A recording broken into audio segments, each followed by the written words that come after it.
Hi guys, this is Spook. First update vid in a while. I've left it for a while because it's all I was doing and it was becoming kind of boring, so I thought I'd just give it a break. But it seems that they're doing a big update once every month now, which is a lot more manageable and makes for better content, I reckon, because the things they're putting in will be a lot better. Now this is the compound update. We'll get onto that in a bit, but the first thing I want to look at is the scuba gear. So this week we've got a wetsuit, flippers, or diving fins, goggles, and an oxygen tank, diving tank, same thing. They're not blueprints you start with, so you have to go and find them.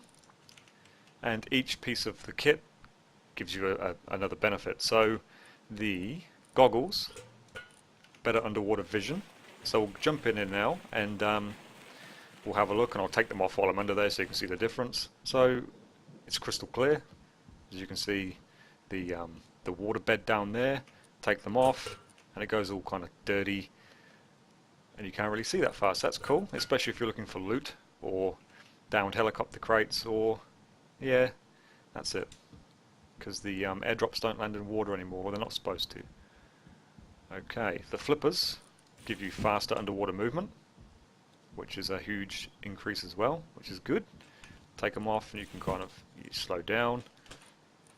The wetsuit protects you from cold in the water, which is it's not that big of a deal, to be honest, unless you're scuba diving in the ice. And the oxygen tank is what it is. It lets you breathe underwater, so if you're diving down really deep to get something, you know, you can go and do that. So that's cool. I think that's a really cool update. It looks really good as well. It gives you some protection, not much, no projectile protection because it's rubber, but it gives you okay rad protection. So yeah, that's good. And another thing I just want to mention quickly, if you're wearing flippers on land, this is your walking speed and this is your run speed. I can't see any reason why you'd want to wear flippers on land, so I just wouldn't bother because it slows you down really bad. Okay, and in addition to the scuba gear, there's now diving sites. Now in the water you'll see these little white bottles just floating there, and that means there's a dive site underneath. So I'm just going to put the goggles on. I'll go down and show you. So this one's a ship. You'll get multiple ships, you'll get little rock formations like over there, and it's basically, they have little loot piles on them. So this is a box, and another one, and another small one here, and they've just got loot. So what you have to do here is you untie them. It takes a while, so make sure your oxygen tank has enough oxygen in it, and then the box will float to the top, and that's when you can go and loot it. So it kind of adds an element of danger as well, because obviously you've got to sit here for a while and untie it. Other people will be able to see the loot sitting on the water. So I'll just do both of these bigger boxes, just so you can get an idea of what you can get. Okay, let's have a look at this loot. Okay, so it's good loot. As you can see, there's 6 items in here, which is kind of rare to see.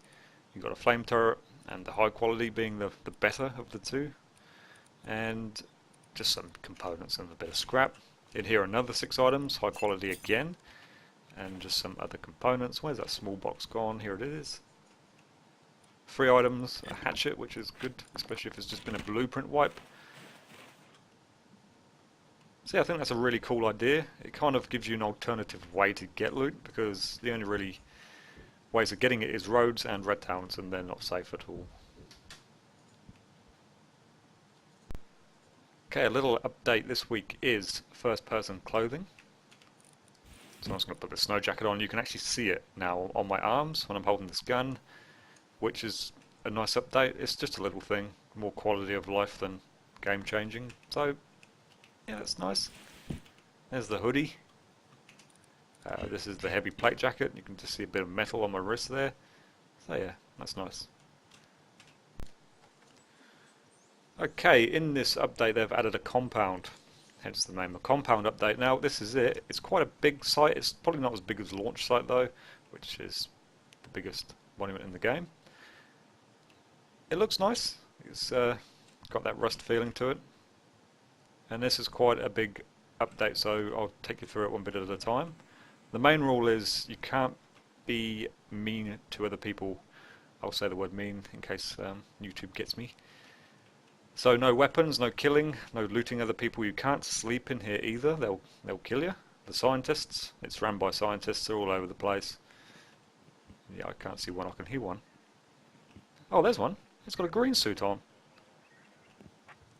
There's another one down here, green suit. They look FMP5s. So if you're acting bad in this place, they'll kill you, and that carries on after death. So you can't come back here and get any gear you lose. And I'm not entirely sure how long that lasts, whether it's a day, the entire wipe. I'm not sure.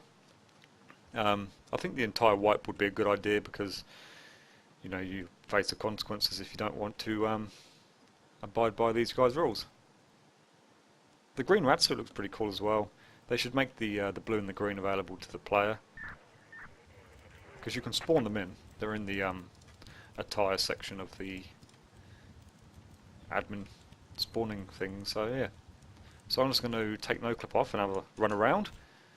So there's the main entrance with the gate, a couple of turrets outside, there's one just up there, there's another one there. Okay, so in this little village you've got a recycler over there if you want to do some safe recycling. A little house there with a hobo fire in it. You've got a research table over here. Now I haven't been through here yet, so this is the first time for me. That's the blocked door. A lot of scientists around. You've got a tier 1 workbench, which is I don't know about that actually. It kind of takes something away from the game. It looks like you can go in this building here because there's people running around inside it. Nope.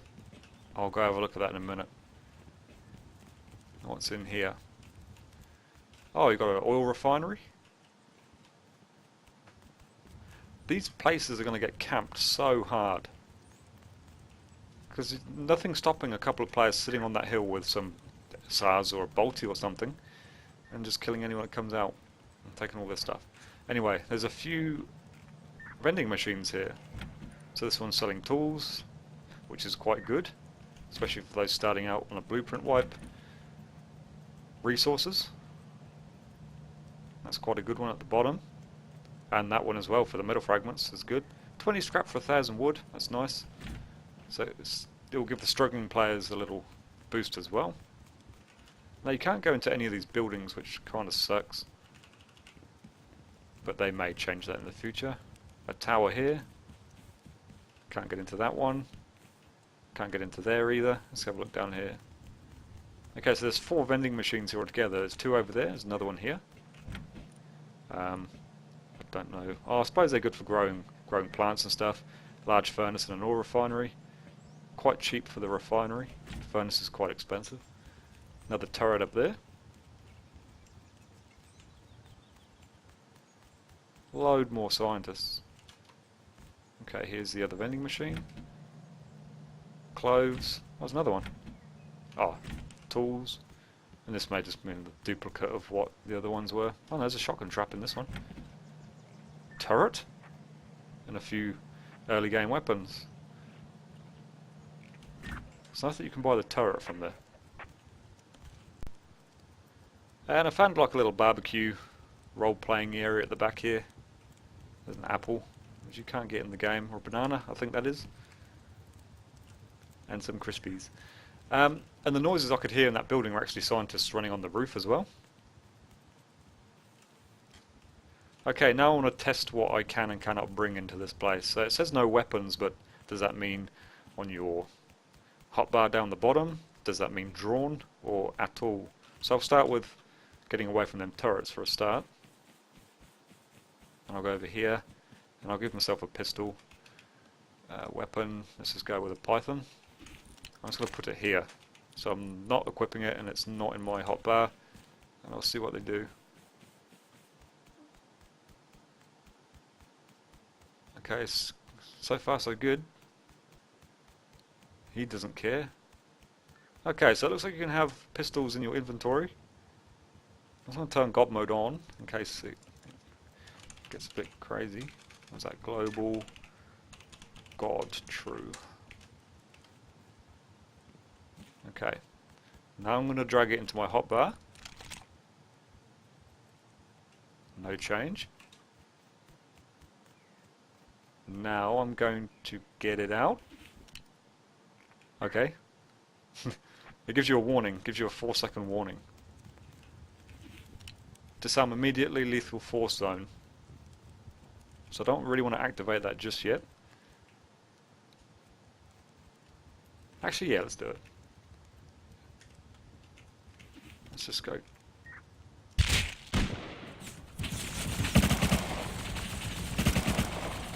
Okay.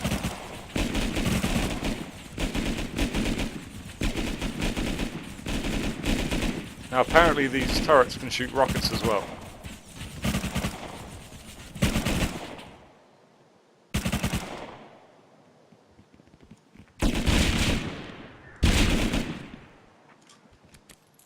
Okay, so it looks like you will be shunned by the community for 10 minutes if you start being a douchebag. So it's not that long, but as soon as you shoot a scientist, it goes back up to 10 minutes. So that's enough time to for most of your stuff to despawn. And after a while, these scientists do leave a bag behind. You still can't lose it.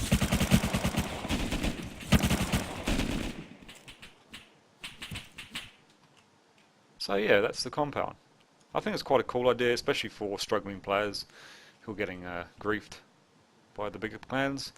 The turrets do not shoot rockets. The model looks like it does, but it's just got a like a machine gun on it. And there's quite a few of them around.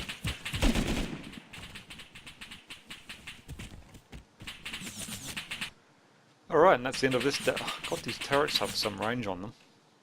Alright, that's the end of this.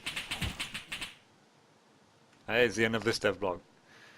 Thank you for watching. There's a few other little things. They've really clamped down on hackers apparently this week, and you'll notice an EAC anti-cheat icon above your little launch thing when you start the game. That's new. So I'm not entirely sure what hacks, because you know, playing on non-official servers, I haven't seen any for a long time. But you still see the videos on YouTube where I think there's a fast shooting bow hack around, and there's probably code lock hacks, but who knows. I do like this new monument, I guess you could call it. It's different, nothing else like it in the game. So yeah, I think 10 minutes is just too short. You could just come back in 10 minutes and still use what is quite a useful monument, especially for beginning, you know. So yeah, I hope you all enjoyed the video. Thank you for watching, and I'll see you next time.